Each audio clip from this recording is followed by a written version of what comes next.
Good evening and welcome. Tonight we will be continuing our read through of this book, History of the World, Map by Map. And just a quick few notes about this series before we get into it. I will link the playlist for this book up here. As of right now, we only have 2 episodes left of this book. We are heading into the 1990s. Crazy to think about. It feels like we started this book a long time ago, but also very recently at the same time. I don't know how to describe it. But there is a new edition of this book that has come out since I started this series. Can you believe that? There's a new edition with like a bunch more maps in it. So this could be the second to last episode until I get my hands on that book. They also printed a new book in this series, which is the History of North America Map by Map. And that's pretty cool too. If you guys would be interested in that, let me know. But here's the thing. Here's how you'll let me know. I can't afford these books. They're just not in my budget. For a while, I have to very closely watch my budgets. I don't have enough to throw around to buy a bunch more of these big old books. Very sadly. So, if you want to help me out in that, you can always drop me a super thanks. My PayPal's just asmrgeographica@gmail.com. If you want to directly support so that I can afford these books a lot faster. I'm not asking for money. I'm not begging for money. I'm just saying that if you want to see those books sooner than later, there's a way to do that, I suppose. If you're so inclined, don't feel pressured to do it. I'm just saying that if you want to see this like next month, that's pretty much the only way it can happen. Otherwise, you're going to have to wait until I can afford these books. So with that being said, let's get into these maps. Again, if you don't know, I go into these maps totally blind. I have not read the captions. I've only read the titles. So as you can tell by the title of this video, we are talking about the decline of the Soviet Union, the collapse of communism. Goodness, I'm at an angle here. I gotta get this going right. And of course, we're starting off in Poland. Poland, 1980 to 1990. In 1980, after a wave of strikes against economic mismanagement, an independent trade union called Solidarity was set up to demand reform. General Jaruzelski's, I hope I'm saying that right, government imposed martial law in 1981 and arrested Solidarity's leaders. Following further strikes, the government was forced to allow partially free elections in 1989, which were won by Solidarity. Now, let's see if I remember how to pronounce his name. It's Lech Walesa, I think. Solidarity's leader then won the first free presidential election in December 1990.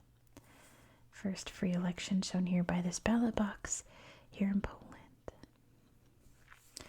Moving on to Hungary, 1989 to 1990. Hungary had pursued a policy of economic and political liberalization since 1962. In 1989, the government removed restrictions on other political parties, reconstituted the ruling Communist Party as the Hungarian Socialist Party, and renamed the People's Republic of Hungary the Republic of Hungary. In May 1990, it called free elections. These were won by a right-of-center democratic coalition. This green ballot box represents Hungary's first free election right there. Then we move on to Germany, 1989 to 1990. You can see a picture here of the literal fall of the Berlin Wall there. After World War II, Germany was split into Communist East and Democratic West.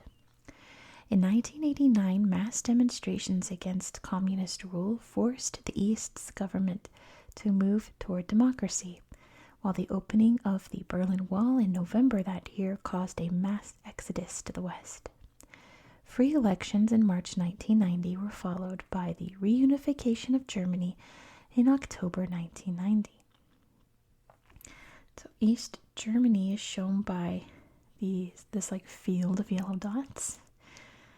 And then their first free election is shown by this yellow ballot box. So you can see Germany today, right here.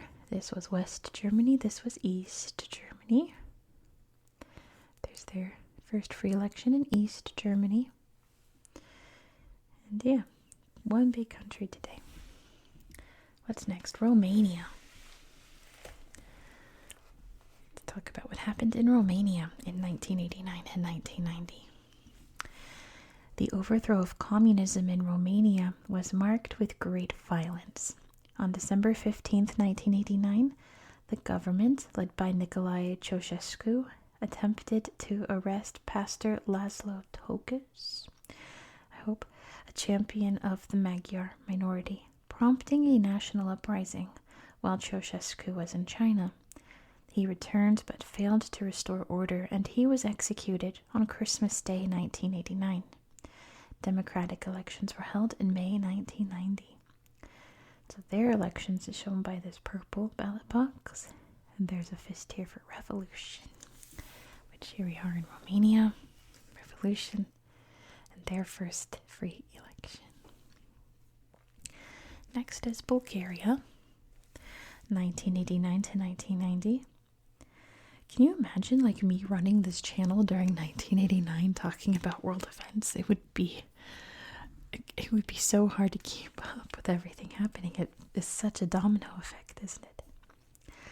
The hardline policies of Todor Zhivkov, Bulgaria's communist leader, led to mounting opposition in Bulgaria, forcing him to resign in November 1989.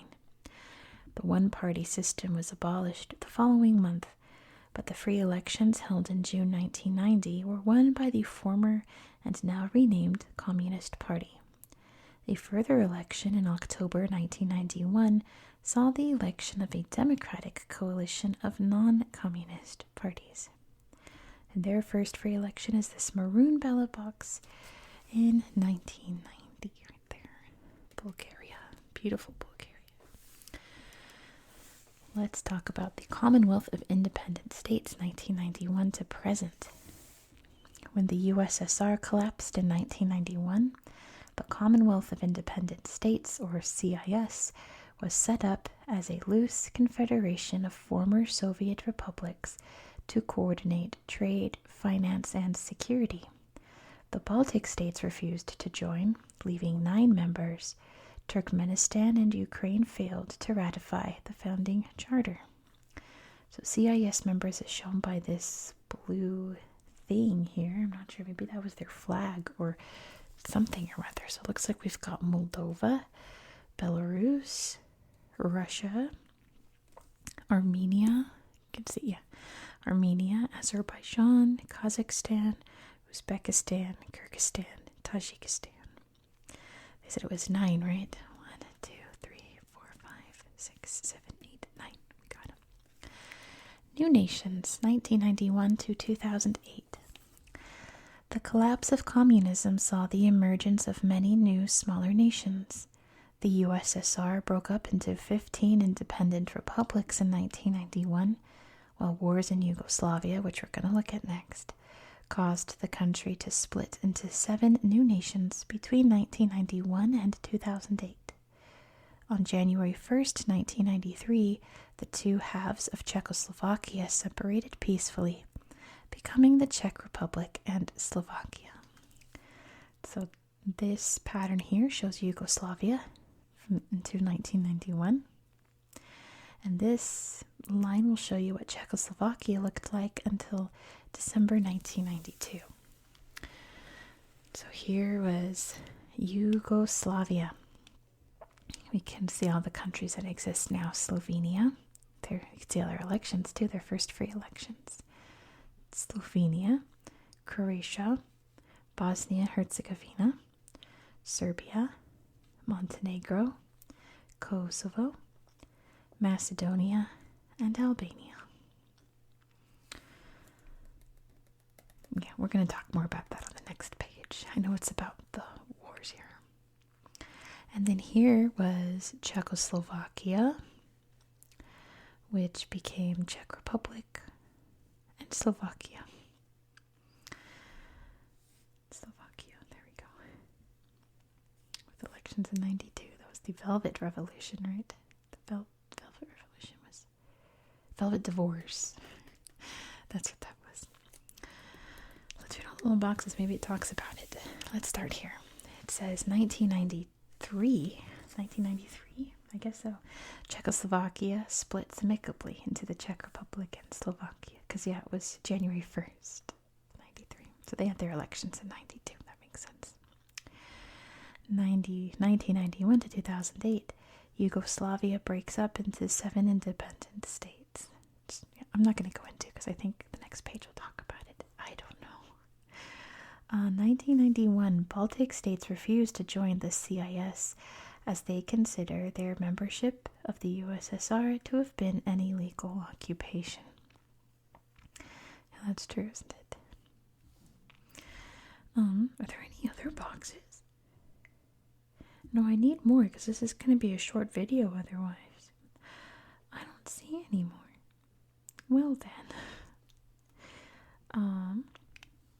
I guess we just go on to the next page. But actually, before I go on to the next page, because we're going to talk about some not very happy things, I'm sure. I haven't read it. I'm sure that we're going to go into some horrors. My last video was about different wars in the Middle East, in Israel, in Iran, in Iraq, Kuwait, all of that, right? And someone commented, like, it's really disrespectful for you to be talking about these heavy subjects so lightly when it's still affecting people, so on and so forth. And I 100% agree. It's very hard to talk about these things relaxingly in ASMR and in a way to meet YouTube's standards of monetization, right? These are all very sad events. And also, all the other events I've discussed in this book were also horrors of humanity. You saw me melt down during the Spanish Civil War because it was so horrible to read about. It's so upsetting.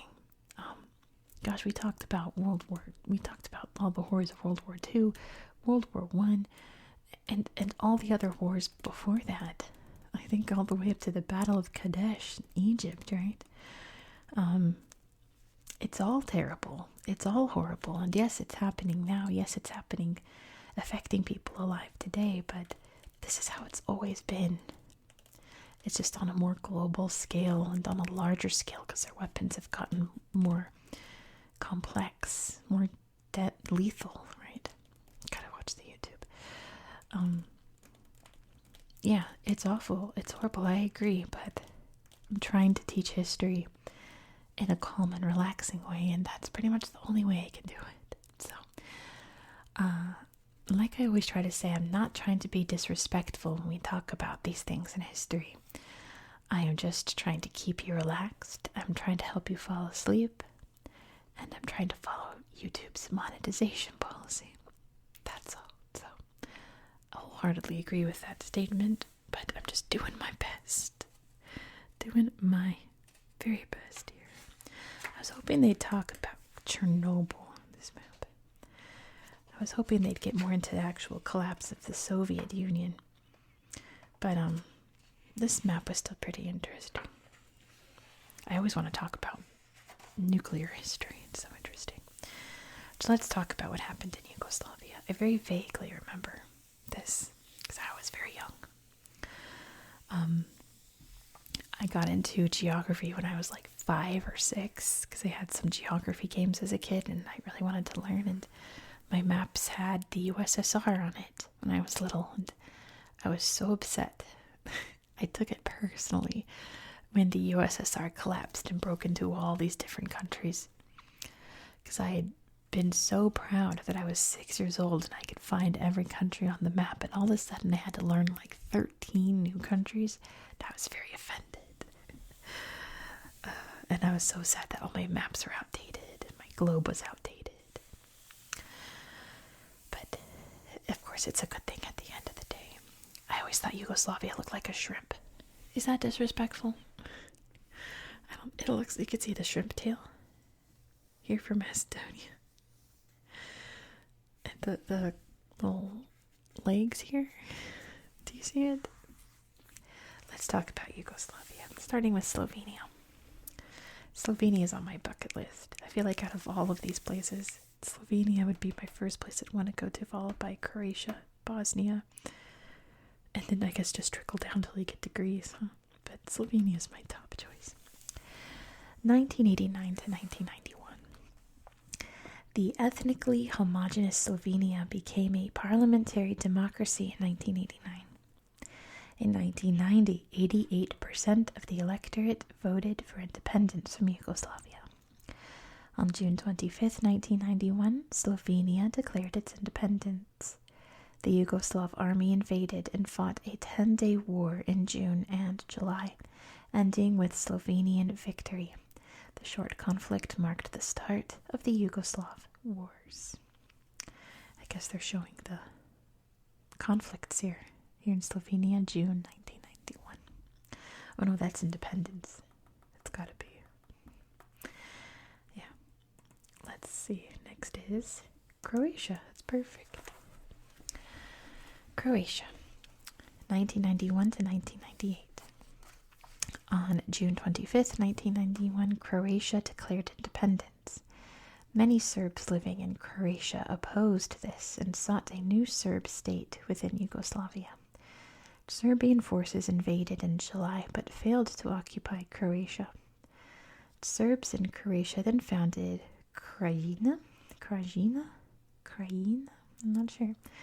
Warfare continued until 1995, when Croatia regained most of its lost territories, with eastern Slavonia returned by 1998. My ear itches. Hold on. It's normally something I'd cut out. Whenever I sit really, really still, I start getting itches on parts that are hard to itch. There we go. Serb advances are shown by these purple arrows, which we can see. I'm guessing that's Krajina. And then up here, there, and over here. Serb-controlled regions are shown by this purple barrier, so that's all this here, and right here, and right here. Slavonia, right? And then the Croat advances of fall 1995 are these yellow arrows. So my goodness, there's a lot. Up, there, down into there, into these Serbian-controlled places. Yeah, very long conflict in Croatia. But then we're going to talk about the Bosnian War, which was, oh boy, I remember the Bosnian War, but I don't really remember it. I just remember it happening, and just me not understanding any of it. Multi-ethnic Bosnia declared its independence on March 3rd, 1992, but was opposed by Bosnian Serbs under Radovan. That's a name. Kradajic. By that person. Muslim enclaves in eastern Bosnia were soon overrun by Serbs, who ethnically cleansed the region and besieged Sarajevo. At the same time, Bosnian Croats fought to take over Mostar. That's the place I want to go in Bosnia. Sarajevo and Mostar. The war ended in March 1994, but it took NATO airstrikes in 1995 to end the Serbian attacks. The Dayton Accords, a peace treaty signed in December 1995, partitioned the country. So there's a lot happening in this box. The white borders, I guess, yeah, secured by Yugoslav army and Bosnian Serb forces in December 1992. So that is all this here, and then going over here, narrow corridors there, all the way there. Areas controlled by Bosnian Croat forces in December 1992 is shown by this dotted pattern, which I guess we can see over here. here, Sarajevo. And it looks like a bit over here as well. I can't really tell. Confusing map, there's a lot happening. Attacks by the Serbian forces in 1993 are white arrows, so they're going up into here. And over here, down here, up into Brčko. And over here. Attacks by Bosnian Muslims are shown by purple arrows, so they're going this way and this way. The autonomous province of Western Bosnia is in pink. Existed from September 1993 to August 1995, and I don't see it at all. Autonomous province of Western Bosnia, and it's pink. It's like bright pink. Do you see this color? Do you see this anywhere on the map? Am I blind? Where is what? Okay, well, this is Bosnia. This is Western Bosnia. Oh, I see some pink right. I see it right here. I see it now. Western Bosnia. Interesting. All right, area remaining under control of breakaway Serbian forces in October 95 are green dots. Okay, wait. What's the difference between these dots and these dots? This is a very confusing map. It's too dark in here for me to tell the difference between these dots. So I'm guessing these dots are the green ones, because these aren't green. I think these are green. This is a very confusing map. It's very hard to read. Areas of combat between Croatian Defense Council and Bosnian Muslims are white weapons. They're crossed, and we can see that happening there at Mostar. Up here and here. I think that's it. Muslim secure zone are green dots. Sarajevo, Tuzla. And then former Muslim majority areas ethnically cleansed by 1996 are in brown. So you can see all these brown spots here. Absolute tragedy, right? Absolute tragedy. I'm glad they're not saying the GENOCIDE word, because if I say that too many times, this video could get demonetized. I hope that one is passes YouTube's test a lot better. An absolute tragedy here. Next, we're going to talk about Kosovo. And let me just say, much love to my Serbian viewers. You guys are very enthusiastic, and I always appreciate your comments. If you're going to say stuff about how Kosovo is Serbia, or anything like that, I'm just going to delete your comment. So if you want to leave it, I guess you could. I'm just going to delete it. It's never going to see the light of day. Because I believe that if a place wants to be independent, it has every right to do so. And yeah, that's just that. We can agree to disagree on that, I suppose. It's not that I'm anti-Serbia, it's just I'm pro-world peace is what I am. Let's talk about Kosovo. 1990 to 1999. The majority Albanian Kosovo declared its independence in 1990, but it did not receive international recognition. The Kosovo Liberation Army began to fight the Serbs in 1995, leading to full-scale war in February 1998. More than 1 million Albanian Kosovars fled, and thousands more were killed before a NATO bombing campaign in 1999 forced Serbian forces to depart. Kosovo Liberation Army Stronghold, or KLA Stronghold, is shown by yellow, which we can see here around Pristina. And then Serb forces in 99 are shown by these gold arrows, which looks like they're going into that zone. I know Kosovo's a very important region in Serbian history. I know a lot of Serbian pride is actually in what's now Kosovo. But I believe in progress. Let's just say. Again, not being anti-Serbian, just pro pro-world peace, pro-cooperation among everyone. The final breakup, 1991 to 2008. Unlike other former republics, Macedonia achieved its independence peacefully in September 1991, with the Yugoslav army withdrawing 9 months later. Serbia and Montenegro formed the Federal Republic of Yugoslavia in 1992, renamed Serbia and Montenegro in 2003. In June 2006, Montenegro became independent from Serbia. Finally, Kosovo declared itself independent from Serbia in 2008. So yeah, these little red flags show independence. You can see Macedonia, Kosovo, Montenegro, Bosnia and Herzegovina, Croatia and Slovenia. With Serbia just the powerhouse of what was once Yugoslavia, just that shrimp is shrinking down into Serbia. Sorry, Yugoslavia shrimp. Let's start these little boxes up here in Slovenia. May 2004, Slovenia becomes the first part of former Yugoslavia to join the EU. Here, May 1995, Croat forces seize western Slavonia from the self-declared Republic of Serbian Krajina during Operation Flash. I hope I'm saying that right. Feel free to correct me if I mispronounce anything. I don't mind that.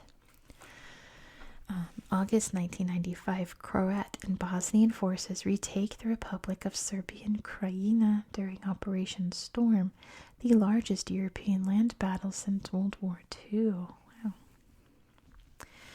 May to November 1993, tensions between Croatia and Bosniaks in Mostar led to intense fighting.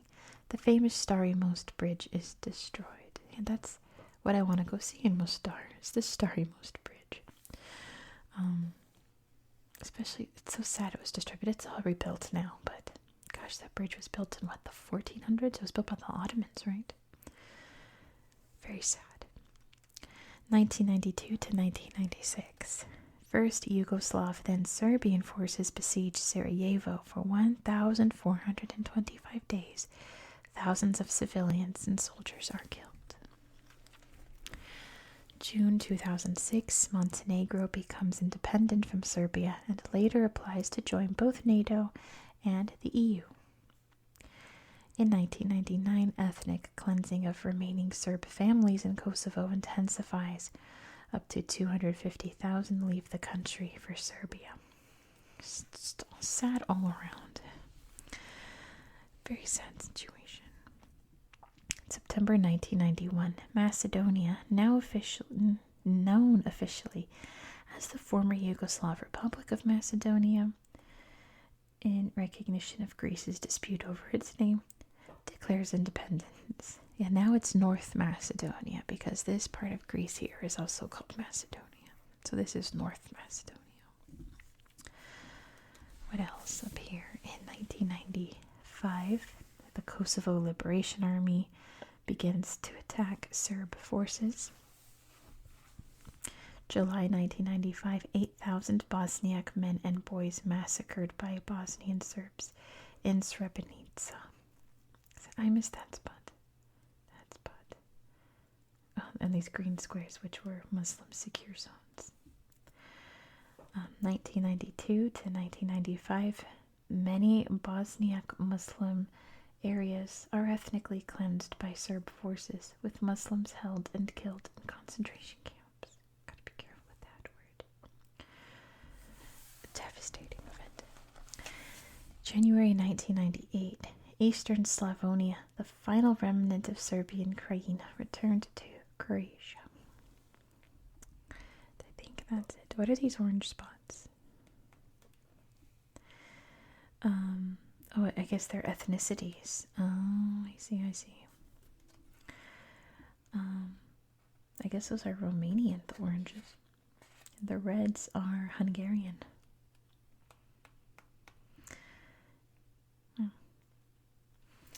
Anyway, that is that for that. Consequences of communism in Eastern Europe ending. sometimes were peaceful and joyous, sometimes ended in absolute tragedy. But that chapter in European history is definitely closed. Still a bit tense down here in Kosovo and Serbia, but not anything like it was before, right? Pretty 99% peaceful now, right? So yeah, there's only one map left in this book. So hopefully I can get my hands on the new edition because it has maps about the pandemic and things like that in recent history that I would like to read maps of, right? So this will either, if anyone wants to support me, will happen soon, or it'll be a to be continued kind of situation. So we'll see. But thank you so much for watching. Oh, there's a map of what it looks like today, or as of 2008, after Montenegro and Serbia broke up. Thank you so much for watching. If you enjoyed this style of content, please consider subscribing.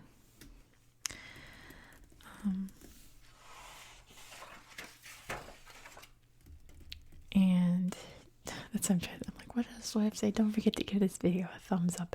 It really, really helps out my channel when you guys like the video. It helps these videos spread so that more people can watch and enjoy them. So I would really greatly appreciate if you did that.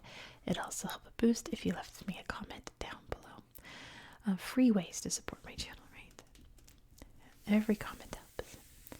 I hope that you found this video to be relaxing and educational.